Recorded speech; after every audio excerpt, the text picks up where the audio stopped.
नमस्कार, बहुत स्वागत है आपका न्यूज़ 18 के डिजिटल प्लेटफॉर्म पर। मैं हूं प्रशांत कटारे और मेरे साथ हैं मेरे सहयोगी आनंद।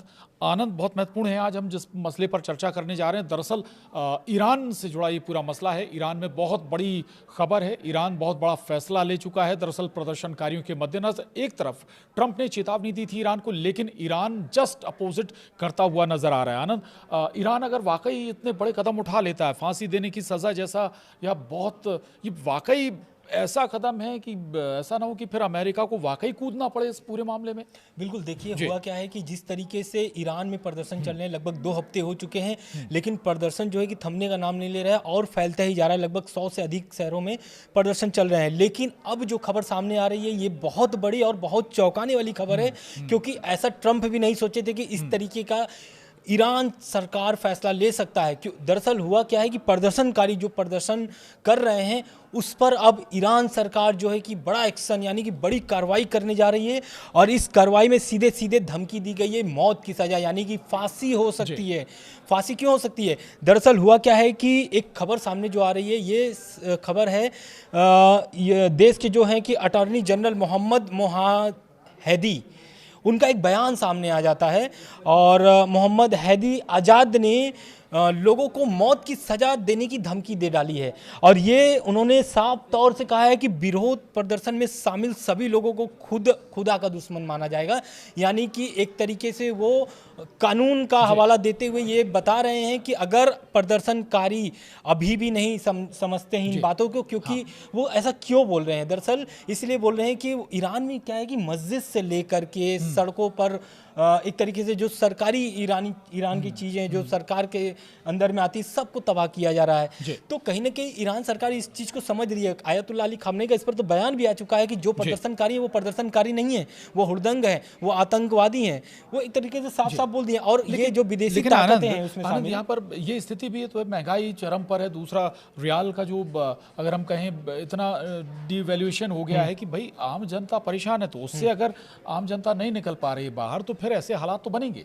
बिल्कुल, लेकिन अब हालात तो बनने चाहिए ही, क्योंकि बना ही गया है। ऐसा बोलने वाली बात ही नहीं है, बना हुआ है। हालत एकदम स्थिति खराब है, क्योंकि दुकानें सारे बंद है, लोग सड़कों पर हैं, भूखे मरने की नौबत आ चुकी है। लेकिन ये मौत की सजा की चेतावनी का क्या आधार है कि कहां से दावा किया जा रहा है? तो बुलमर्ग की जो रिपोर्ट के मुताबिक ईरान के में इस तरह के अपराध करने पर मौत की सजा दी जाती है। ईरान की कानून की धारा 146 के अनुसार अगर कोई समूह या संगठन इस्लामिक रिपब्लिक के खिलाफ सशस्त्र विरोध में शामिल होता है, तो उसके सभी सदस्य या समर्थक जो जानबूझकर उसके उद्देश्य में सहायता करते हैं, तो उन्हें खुदा का दुश्मन माना जाएगा। भले ही उन्हें खुद हथियारबंद या फिर गतिविधियों में हिस्सा न लिया हो। लेकिन धारा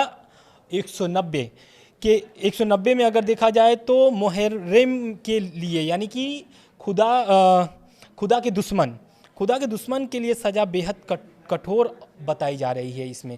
तो कुल मिलाकर ये बात है कि अगर ईरान में जो प्रदर्शन कर रहे हैं, जो सड़कों पर प्रदर्शन कर रहे हैं, आपको भी पता है कि प्रदर्शन में कौन कौन से लोग शामिल हैं।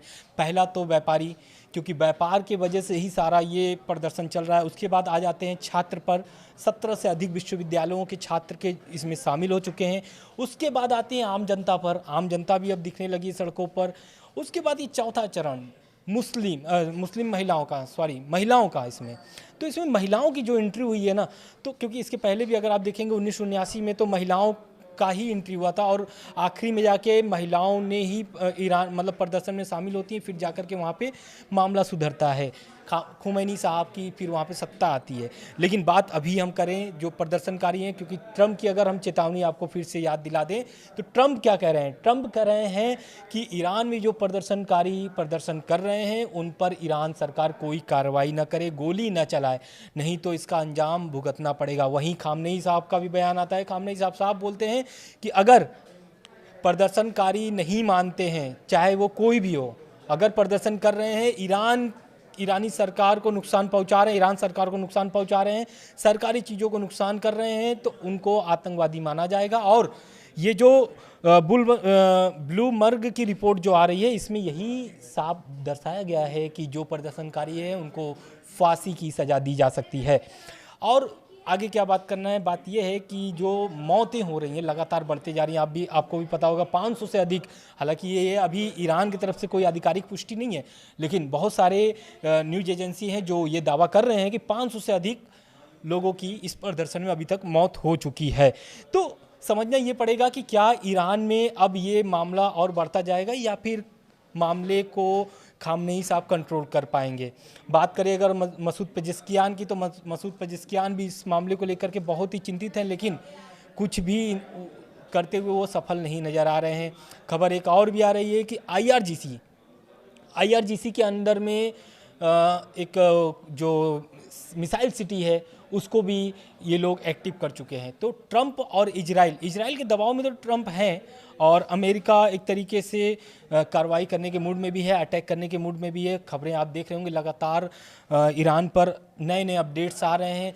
अब जो प्रदर्शन जो लोग कर रहे हैं, प्रदर्शन करने का तरीका भी अलग हो गया है। वहाँ पर जो छात्र हैं, जो व्यापारी हैं, वो तो प्रदर्शन सड़क पर कर रहे हैं, लेकिन इसके अलावा भी रात के अंधेरे में भी वहाँ पे प्रदर्शन हो रहा है। रात के अंधेरे में प्रदर्शन लोग कर रहे हैं और खामनेई के खिलाफ नारा जमकर लगा रहे हैं। तो अब देखना ये होगा कि ईरान में जो ये प्रदर्शन हो रहा है कब तक थमता है या नहीं होता है, आने वाला समय बताएगा। लेकिन अब तक के इस वीडियो में अब तक इतना ही। धन्यवाद।